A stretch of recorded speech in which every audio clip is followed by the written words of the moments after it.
Hi hello ನಮಸ್ಕಾರ. ಎಲ್ಲರೂ ಹೇಗಿದ್ದೀರಾ? ಐ ಹೋಪ್ ಎಲ್ಲರೂ ಚೆನ್ನಾಗಿದ್ದೀರಾ ಅಂದ್ಕೊಂಡಿದ್ದೀನಿ. ತಮ್ಮ ಹೇಮಾಸ್ ಪುಟ್ಟ ಪ್ರಪಂಚಕ್ಕೆ ಸುಸ್ವಾಗತ.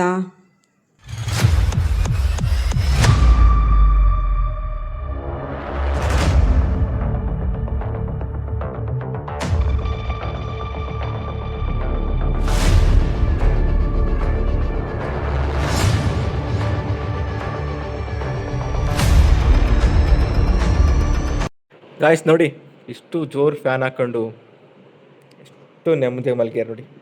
ಅದು ನಿದ್ರೆಯಲ್ಲೂ ಕಾಂಪಿಟೇಷನ್ ಇಬ್ಬರು, ನಾನು ಫಸ್ಟಾ ನೀನು ಫಸ್ಟಾ ಅಂತೇಳಿ.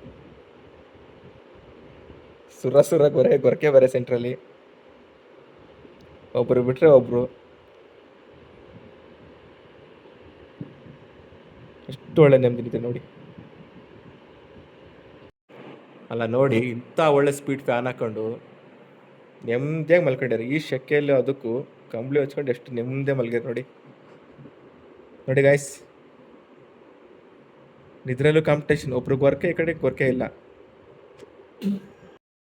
ರಾತ್ರಿನೇ ಪ್ಲ್ಯಾನ್ ಆಗಿತ್ತು ನಾಳೆ ಎಲ್ಲೆಲ್ಲಿ ಹೋಗಬೇಕು ಅಂತೇಳಿ. ಹಾಗಾಗಿ ಬೆಳಗ್ಗೆ ಬೇಗ ಎದ್ದು ನಾವು ಫಸ್ಟ್ ಹೊರಟಿದ್ದು ಗೌಡಗೆರೆ ಚಾಮುಂಡೇಶ್ವರಿ ದೇವಸ್ಥಾನಕ್ಕೆ ಅಂತೇಳಿ ಫಸ್ಟ್ ಹೊರಟ್ವಿ. ನಾವು ಅರ್ಲಿ ಮಾರ್ನಿಂಗ್ಗೆ ಹೋಗಿದ್ದರಿಂದ ಅಂಥ ರಶ್ ಇರಲಿಲ್ಲ, ಬೇಗನೆ ದರ್ಶನ ಆಯಿತು. ನಾನು ಆಗಲೇ ಗೌಡಗೆರೆ ತಾಯಿ ಚಾಮುಂಡೇಶ್ವರಿ ಬಗ್ಗೆ ನಾನು ವಿಡಿಯೋ ಮಾಡಿ ಹಾಕಿದ್ದೀನಿ. ಹಾಗಾಗಿ ವಿಡಿಯೋದಲ್ಲಿ ನಾನು ಹೆಚ್ಚಿಗೆ ಏನು ಹೇಳೋದಕ್ಕೆ ಹೋಗಲ್ಲ.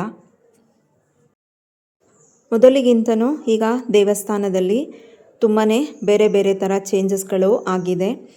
ನೀವೀಗ ನೋಡ್ತಾ ಇದ್ದೀರಾ ನೋಡಿ, ತಾಯಿ ಚಾಮುಂಡೇಶ್ವರಿ ವಿಗ್ರಹದ ಹಿಂಭಾಗದಲ್ಲಿ ಕಲ್ಲು ಬಂಡೆಗಳನ್ನೆಲ್ಲ ಇಟ್ಟಿದ್ದಾರೆ. ಮತ್ತು ಹಾಗೆ ಜಿಂಕೆಗಳು, ಸಿಂಹ, ಹುಲಿ ಮತ್ತು ಫ್ಲವರ್ ಪಾಟು ಎಲ್ಲ ಪ್ರತಿಯೊಂದು ಇಟ್ಟಿದ್ದಾರೆ. ದರ್ಶನ ಮಾಡಿಕೊಂಡು ಈಗ ನಾವು ಟಿಫನ್ಗೆ ಅಂತೇಳಿ ಹೋಗ್ತಾಯಿದ್ವಿ. ಅಲ್ಲೇ ಕೂಡ ಅನ್ನದಾಸೋಹ ಕೂಡ ಇರೋದ್ರಿಂದ ಅಲ್ಲಿಗೆ ನಾವು ಹೋಗ್ತಾಯಿದ್ವಿ. ನೋಡಿ, ಇವಾಗ ನೋಡ್ತಾ ಇದ್ದೀರಲ್ಲ, ತುಂಬ ಚೆನ್ನಾಗಿದೆ. ಇವಾಗಂತೂ ತುಂಬ ಚೆನ್ನಾಗಿ ಮಾಡಿದ್ದಾರೆ. ಮತ್ತು ಹಾಗೆ ಕಳಸಗಳಿರ್ಬೋದು, ಪಾಟ್ಗಳಿರ್ಬೋದು, ಸಿಂಹ ಇರ್ಬೋದು, ಅದು ಒಂಥರ ಕಾಡು ರೀತಿಯಲ್ಲೇ ತುಂಬ ಚೆನ್ನಾಗಿ ಮಾಡಿದ್ದಾರೆ. ನಾನು ತುಂಬ ದಿನ ಆಗಿತ್ತು ಹೋಗೇ ಇರಲಿಲ್ಲ, ಹಾಗಾಗಿ ನೋಡಿದ ಮೇಲೆ ತುಂಬಾ ಖುಷಿ ಆಯಿತು. ಇದು ಆರ್ಚ್ ಒಳಗಡೆಯಿಂದ ಈಗ ನಾವು ಟಿಫನ್ಗೆ ಅಂತೇಳಿ ಹೋಗ್ತಾಯಿದ್ವಿ. ಗೌಡಗೆರೆ ತಾಯಿ ಚಾಮುಂಡೇಶ್ವರಿ ದರ್ಶನ ಮಾಡಿಕೊಂಡು ನಾವು ಹೊರಟಿದ್ದು ಕಣ್ವ ಬೋಟಿಂಗಿಗೆ ಅಂತೇಳಿ ಹೋಗ್ತಾಯಿದ್ವಿ. ಅಲ್ಲಿ ಇರ್ತಕ್ಕಂಥ ನೇಚರ್ ಇದು ಎಷ್ಟು ಚೆನ್ನಾಗಿದೆ ನೋಡಿ, ತೆಂಗಿನ ಮರಗಳು. ಹಾಗೆ ಅಲ್ಲಿ ಒಂದು ಫಾರ್ಮ್ ಹೌಸ್ನ ನೋಡಿದ್ವಿ, ಸರೋಜಾದೇವಿ ಫಾರ್ಮ್ ಹೌಸು. ನಮ್ಮ ನೆಚ್ಚಿನ ನಟಿ, ಕನ್ನಡದ ನಟಿ ನೋಡಿ. ನಮಗಂತೂ ಖುಷಿ ಆಯಿತು. ಜೊತೆಗೆ ವಾವ್, ಇಲ್ಲಿ ಒಂದು ಫಾರ್ಮ್ ಹೌಸ್ ಇದೆಯಾ ಅವ್ರದ್ದು ಅಂತೇಳಿ ನೋಡೋಣ ಅಂತೇಳಿ ಕಾರನ್ನು ನಿಲ್ಲಿಸಿ ಅವರು ಫಾರ್ಮ್ ಹೌಸ್ ಹತ್ರ ಹೋದ್ವಿ. ಮತ್ತು ಇಲ್ಲಿ ಫಾರ್ಮ್ ಹೌಸಲ್ಲಿ ಅವ್ರದ್ದು ಕೆಲವೊಂದು ಫೋಟೋಸ್ಗಳನ್ನ ಕೂಡ ಹಾಕಿದರು. ಹಾಗೆ ಅವರ ಬಿ ಸರೋಜಾದೇವಿ ಇದ್ದಾರಲ್ಲ, ಅವರ ತಾಯಿಯವ್ರದ್ದು ಕೂಡ ಇಲ್ಲಿ ನಾವು ಸಮಾಧಿನ ನೋಡಿದ್ವಿ. ಇದು ಅವರ ಸಮಾಧಿ. ಹಾಗೆಯೇ ಕೆಲವೊಂದು ಬಿ ಸರೋಜಾದೇವಿ ಅವ್ರದ್ದು ಫೋಟೋಸ್ ಹಾಕಿದ್ದಾರೆ. ಹಾಗೆ ಪುನೀತ್ ರಾಜ್ಕುಮಾರ್ ಜೊತೆ ತೆಕ್ಕೊಂಡಿರ್ತಕ್ಕಂಥ ಒಂದು ಪಿಕ್ಕನ್ನು ಕೂಡ ಹಾಕಿದರು. ನಮಗಂತೂ ಭಾಳನೇ ಖುಷಿ ಆಯಿತು. ನೋಡಿಕೊಂಡು ಅಲ್ಲಿಂದ ನಾವು ಹೊರಟ್ವಿ.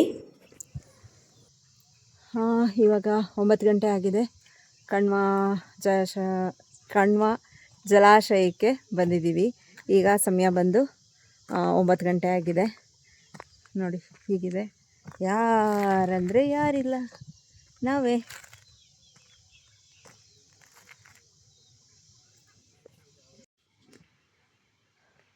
ಕಣ್ವ ಜಲಾಶಯದ ವಾಟರ್ ಬೋಟಲ್ ಅಡ್ವೆಂಚರ್ಸ್ ದರಪಟ್ಟಿ ವಿವರಗಳು ಹೀಗಿರುತ್ತೆ. ಪೆಡಲ್ ಬೋಟ್ಗೆ 200, ಬಿಗ್ ಬೋಟ್ಗೆ 200 ಮತ್ತು ಸ್ಪೀಡ್ ಬೋಟ್ಗೆ 250 ಇದೆ. ನಾವು ಹೋದಾಗ ಇನ್ನೂ ಟೈಮ್ ಇತ್ತು, ನಾವು ಬೇಗನೆ ಹೋಗಿದ್ವಿ. ಹಾಗಾಗಿ ಕೆಲವೊಂದು ಪಿಕ್ಸ್ಗಳು, ಎಲ್ರಿಗೂ ಆಸೆ ಇರುತ್ತಲ್ವ ಫೋಟೋಸ್ಗಳು ಅಂದರೆ. ಈಗಂತೂ ಎಲ್ಲಿ ನೋಡಿದ್ರು, ಯಾವ ಕಡೆ ಹೋದರೂ ದೇವಸ್ಥಾನ ಹೋಗಲಿ, ಎಲ್ಲೋಗಲಿ ಫೋಟೋ ವಿಡಿಯೋ ಅನ್ನೋದೇ ಆಗುತ್ತೆ. ಹಾಗಾಗಿ ಕೆಲವೊಂದು ಫೋಟೋಸ್ಗಳನ್ನ ತೆಕ್ಕೊಂಡ್ವಿ. ಹಾಗೆ ಬೋಟಿಂಗ್ ಕೂಡ ಶುರುವಾಯಿತು. ನಾವು ಒಂದು ಸ್ವಲ್ಪ ಜನನೇ ಇದ್ದಿದ್ದು, ಹಾಗಾಗಿ ನಾವೇನೇ ಅಷ್ಟೇ ಜನನೇ ನೋಡಿ, ಇಷ್ಟೇ ಜನ ಇದ್ದಿದ್ದು, ಇಷ್ಟು ಜನನೇ ಬೋಟಿಂಗ್ನ ಹೋಗ್ತಾ ಇದ್ವಿ. ನೈಟು ತುಂಬ ಚೆನ್ನಾಗಿರುತ್ತಂತೆ, ಲೈಟ್ ಎಲ್ಲ ಹಾಕಿರ್ತಾರೆ ಅಂತ ಹೇಳ್ತಾರೆ. ನಾವು ಬೆಳಗ್ಗೆನೇ ಹೋಗಿದ್ವಿ, ಯಾಕೆಂದರೆ ನಾವು ಬೇರೆ ಕಡೆಗೆ ಹೋಗಬೇಕಿತ್ತು. ಹಾಗಾಗಿ ನಾವು ಬೆಳಗ್ಗೆನೇ ಹೋಗಿದ್ವಿ. ತುಂಬಾ ಚೆನ್ನಾಗಿತ್ತು. ನಾವಂತೂ ಅಲ್ಲಿ ನೇಚರ್ನ ನೋಡೋದಕ್ಕಿಂತ ಹೆಚ್ಚಾಗಿ ಫೋಟೋ, ವಿಡಿಯೋ, ಡ್ಯಾನ್ಸು, ಅದು ಇದು ಅಂದ್ಕೊಂಡು ನಮ್ಮದು ಟೈಮು ಅದರಲ್ಲೇ ವೇಸ್ಟ್ ಆಯಿತು. ನಾವು ಆ ಕಡೆ ಈ ಕಡೆ ನೋಡಿದ್ವಿ ಅನ್ನೋದಕ್ಕಿಂತ ಫೋಟೋ ತೆಕ್ಕೊಳ್ಳೋದು ಮತ್ತು ವಿಡಿಯೋ ಮಾಡ್ಕೊಳ್ಳೋದು ಮತ್ತು ಹಾಗೆ ಡ್ಯಾನ್ಸ್ ಮಾಡೋದು ಇದರಲ್ಲೇ ನಮ್ಮ ಟೈಮು ಮುಗೀತು. ಇದಂತೂ ತುಂಬಾ ಚೆನ್ನಾಗಿತ್ತು, ತುಂಬಾ ಖುಷಿಯಾಯಿತು.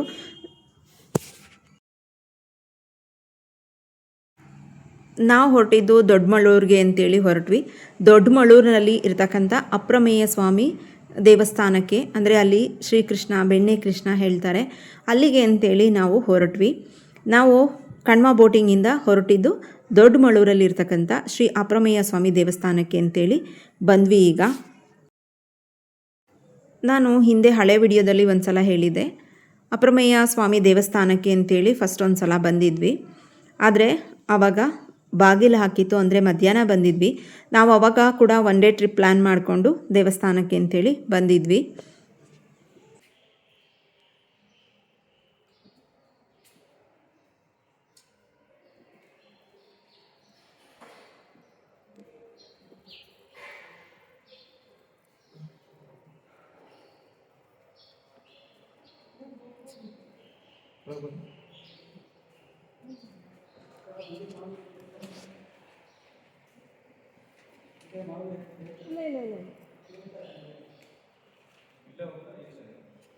ಇಲ್ಲೇ ಹೋಗ್ಬೇಕು. ಇಲ್ಲಿ ಯಾವುದೇ ಥರದ್ದು ವಿಡಿಯೋ ಮಾಡೋದಕ್ಕೆ ಅಲೋ ಇಲ್ಲ, ಹಾಗಾಗಿ ಹೊರಗಡೆ ಅಷ್ಟೇ ವಿಡಿಯೋ ಮಾಡ್ತಾಯಿದ್ದೆ. ಇಲ್ಲಿ ಬೆಣ್ಣೆ ಕೃಷ್ಣ ಅಂತೂ ತುಂಬ ಅಂದರೆ ತುಂಬಾ ಚೆನ್ನಾಗಿದೆ. ನೋಡಿಲ್ಲ ಅಂದರೆ ಒಂದು ಸಲ ಬಂದು ನೋಡಿ. ನಾನು ಯೂಟ್ಯೂಬ್ ಮಾಡೋದಕ್ಕೂ ಮುಂಚೆ ಅಂದರೆ ತುಂಬ ಸಲ ಬಂದಿದ್ದೀನಿ. ನಾನು ಇಲ್ಲಿ ದೇವಸ್ಥಾನಕ್ಕೆ ತುಂಬ ಸಲ ಬರ್ತಾಯಿದ್ದೆ, ಹೋಗ್ತಾಯಿದ್ವಿ. ದೇವಸ್ಥಾನಕ್ಕಂತೂ ತುಂಬ ಸಲ ಬಂದಿದ್ದೀನಿ. ಶ್ರೀಕೃಷ್ಣನ ಅಂದರೆ ಬೆಣ್ಣೆ ಕೃಷ್ಣನ ನೋಡೋದೇ ಒಂದು ಖುಷಿ. ಅವನಿಗೆ ಒಂದೊಂದು ರೀತಿಯಲ್ಲಿ ಅಲಂಕಾರಗಳನ್ನ ಮಾಡಿರ್ತಾರೆ, ಅದಂತೂ ಇನ್ನೂ ಖುಷಿ ಆಗುತ್ತೆ. ನಾವು ಬಂದಿದ್ದ ಸಮಯದಲ್ಲಿ ಮಹಾಮಂಗಳಾರತಿ ಕೂಡ ಆಗ್ತಾಯಿತ್ತು. ಎಷ್ಟೊಂದು ಜನ ಪೂಜೆಗೂ ಕೂಡ ವೆಯ್ಟ್ ಮಾಡ್ತಾಯಿದ್ರು. ಅಲ್ಲಿ ಯಾವುದೇ ಥರದ್ದು ವಿಡಿಯೋ ಮಾಡೋದಕ್ಕೆ ಅಲೋ ಇಲ್ಲದ್ರಿಂದ ನಾನು ವಿಡಿಯೋ ಮಾಡೋದಕ್ಕಾಗಿಲ್ಲ. ಚನ್ನಪಟ್ಟಣಗೆ ಅಂತ ಬಂದಾಗ ಒಂದು ಸಲ ದೊಡ್ಡಮಳ್ಳೂರಲ್ಲಿ ಅಪ್ರಮೇಯ ಕೃಷ್ಣ ದೇವಸ್ಥಾನಕ್ಕೆ ಒಂದು ಸಲ ವಿಸಿಟ್ ಮಾಡಿ ಬೆಣ್ಣೆ ಕೃಷ್ಣನ ನೋಡಿಕೊಂಡು ಹೋಗಿ. ಮೈಸೂರಿಂದ ಬ್ಯಾಂಗ್ಳೂರಿಗೆ ಹೋಗಬೇಕಾದ್ರೆ ಬಲಗಡೆಗೆ ಬರುತ್ತೆ, ರೋಡ್ ಸೈಡ್ನಲ್ಲೇ ನಿಮಗೆ ಕಾಣಿಸುತ್ತೆ. ಬ್ಯಾಂಗ್ಳೂರಿಂದ ಮೈಸೂರಿಗೆ ಹೋಗಬೇಕಾದ್ರೆ ಎಡಗಡೆನೇ ಸಿಗುತ್ತೆ. ಹಾಗಾಗಿ ಒಂದು ಸಲ ಇಲ್ಲಿ ಬಂದು ಬೆಣ್ಣೆ ಕೃಷ್ಣನ ದರ್ಶನ ಒಂದು ಸಲ ಮಾಡಿ, ಬೆಳಗ್ಗೆ ಟಿಫಿನು ದೇವಸ್ಥಾನದಲ್ಲೇ ಆಗಿದ್ದರಿಂದ ಕಾಫಿ ಎಲ್ಲೂ ಕುಡಿದಿರಲಿಲ್ಲ. ಸ್ವಲ್ಪ ಕಾಫಿ ಕುಡಿಯೋಣ ಅಂಥೇಳಿ ಅಲ್ಲೇ ಚನ್ನಪಟ್ಟಣದಲ್ಲೇ ಹತ್ತಿರದಲ್ಲೇ ಹೋಟೆಲ್ಗೆ ಹೋಗಿ ಕಾಫಿನ ಕುಡಿತಾ ಇದ್ವಿ. ಸ್ವಂತ ವೆಹಿಕಲ್ ಇತ್ತು ಅಂದರೆ ಹೀಗೆ ಒನ್ ಡೇ ಟ್ರಿಪ್ ಪ್ಲ್ಯಾನ್ ಮಾಡಿಕೊಂಡು ಎಲ್ಲ ಕಡೆನೂ ಆರಾಮಾಗಿ ಸುತ್ತಾಡ್ಬೋದು. ನಾವು ಅಲ್ಲಿಂದ ಕಾಫಿ ಕುಡ್ಕೊಂಡು ನಾವು ನೆಕ್ಸ್ಟ್ ಹೊರಟಿದ್ದೆ ಚನ್ನಪಟ್ಟಣದಲ್ಲಿರ್ತಕ್ಕಂಥ ಕಬ್ಬಾಳಮ್ಮನ ದೇವಸ್ಥಾನಕ್ಕೆ ಅಂತೇಳಿ ಹೊರಟ್ವಿ. ನಾವೀಗ ಕಬ್ಬಾಳಮ್ಮನ ದೇವಸ್ಥಾನಕ್ಕೆ ಅಂತೇಳಿ ಬಂದ್ವಿ. ಆದರೆ ತುಂಬಾ ರಶ್ ಇತ್ತು. ಸ್ಪೆಷಲ್ ಎಂಟ್ರೆನ್ಸ್ ಟಿಕೆಟ್ ಕೂಡ ತೊಗೊಂಡು ಹೋಗ್ಬೋದಿತ್ತು. ನಮ್ಮ ಅಕ್ಕ ಇದ್ದವರು ಬೇಡ, ಏನು ಟಿಕೆಟ್ ತೊಗೊಂಡು ಇಲ್ಲೇ ಹೋಗೋಣ ನಿಧಾನಕ್ಕೆ, ಪರವಾಗಿಲ್ಲ ಬಾ ಅಂತ ಅಂದ್ಬಿಟ್ಟಂದರು. ಹಾಗಾಗಿ ನಾವು ಕೂಡ ಆರಾಮ್ಸೆ ಕ್ಯೂನಲ್ಲೇ ಧರ್ಮದರ್ಶನಕ್ಕೆ ಅಂತೇಳಿ ಹೋಗ್ತಾ ಇದ್ವಿ. ನಾವು ಹೋಗಿದ್ದು ಮಂಗಳವಾರ ಆಗಿದ್ದರಿಂದ ತುಂಬಾ ರಶ್ ಇತ್ತು.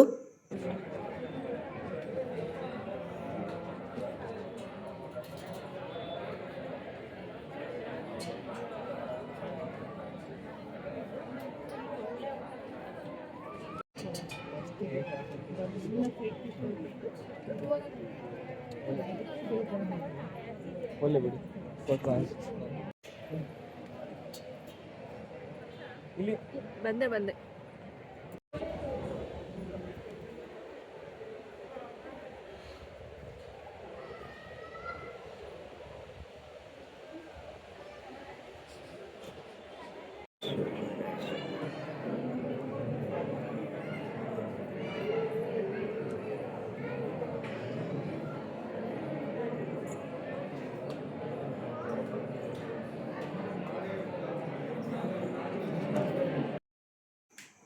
ಅಷ್ಟು ರಶ್ ಇದ್ದರೂ ಕೂಡ ತಾಯಿ ದರ್ಶನ ಅಂತೂ ತುಂಬ ಚೆನ್ನಾಗಿ ಆಯಿತು.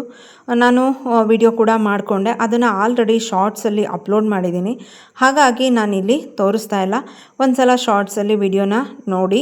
ಮತ್ತು ಅವತ್ತು ತಾಯಿಗೆ ಹಣ್ಣಿನಿಂದ ಅಲಂಕಾರ ಮಾಡಿದರು, ಅದು ಕೂಡ ತುಂಬಾ ಚೆನ್ನಾಗಿತ್ತು. ಗಣಪತಿಗಿರ್ಬೋದು, ಸುಬ್ರಹ್ಮಣ್ಯ ಆಗಿರ್ಬೋದು, ಗಣಪತಿಗಂತೂ ಲಡ್ಡುವಿಂದ ಅಲಂಕಾರ ಮಾಡಿದರು, ತುಂಬಾ ಚೆನ್ನಾಗಿ ಅಲಂಕಾರ ಮಾಡಿದರು. ತುಂಬ ಸೆಕೆ ಆಗ್ತಾ ಇದ್ದರಿಂದ ಹಾಗೆ ಐಸ್ ಕ್ರೀಮ್ ತಿನ್ನೋಣ ಅಂತೇಳಿ ಬಂದ್ವಿ.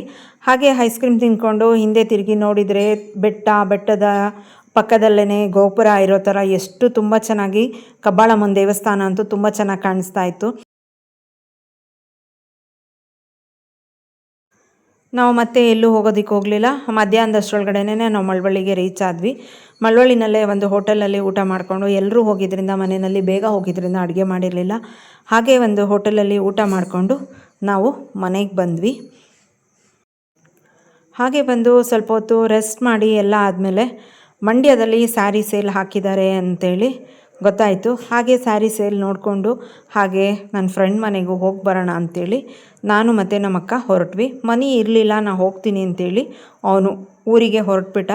ಹಾಗಾಗಿ ನಾನು ಮತ್ತು ನಮ್ಮ ಅಕ್ಕ ಮಂಡ್ಯಗೆ ಅಂತೇಳಿ ಹೋದ್ವಿ. ನೋಡೋಣ ಸ್ಯಾರಿ ಚೆನ್ನಾಗಿದ್ದರೆ ಶಾಪಿಂಗ್ ಮಾಡೋಣ ಅಂದ್ಕೊಂಡು. ಬಟ್ ನನಗೆ ಯಾವುದೂ ಅಲ್ಲಿ ಅಷ್ಟೊಂದು ಇಷ್ಟ ಆಗಲಿಲ್ಲ.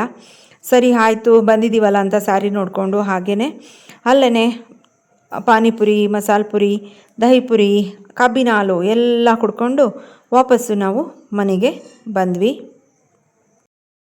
ಇದಾಗಿತ್ತು ಇವತ್ತಿನ ವಿಡಿಯೋ. ಯಾರಿಗೆಲ್ಲ ಈ ವಿಡಿಯೋ ಇಷ್ಟ ಆಯಿತು ಲೈಕ್ ಮಾಡಿ, ಕಮೆಂಟ್ ಮಾಡೋದನ್ನು ಮರಿಬೇಡಿ. ಹಾಗೆ ನಿಮ್ಮ ಫ್ರೆಂಡ್ಸ್ ಆ್ಯಂಡ್ ಫ್ಯಾಮಿಲಿಗೂ ಶೇರ್ ಮಾಡಿ.